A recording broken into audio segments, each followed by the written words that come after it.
Hi there. So today's frequently asked question that I've had in via my emails is from a mum with teenagers who's moving to Australia and wants to know when would be the right time to tell the children. They, when you're telling children about your move to Australia, obviously it does depend on their age. If they are able to tell the time and know how many days it is. For young children, it's very easy to motivate them and get them excited about a move to Australia. And closer to the time, a calendar with counting down the days might be a good idea. But for older children, I would say you really need to give them time to digest the information and also to have a long period of time where you could perhaps slowly point out positives about the move. And remember, when you're looking for positives about the move, it must be relevant to the child.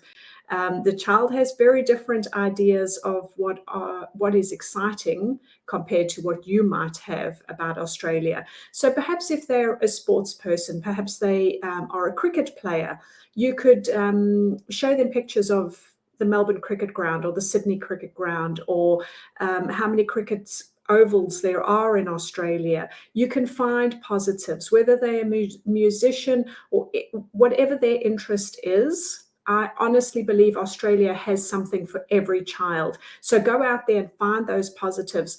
For older children, they really do need time to digest it, to accept it, without it being shoved in their face as a last minute decision.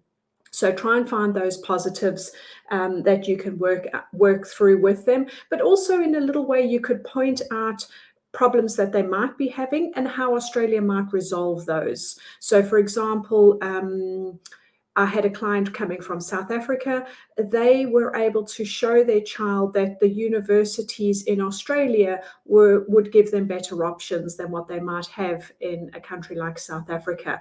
Um, Definitely with older children, it's a longer period of time, but shorter children, younger children, you can definitely, I would probably emphasize that you should keep it as a shorter period of time. As always, don't discuss stressful situations about Australia in front of the children. So this could be perhaps you're looking for work still in Australia, you're considering different options, you're discussing with your partner the different job opportunities and interviews that you're having.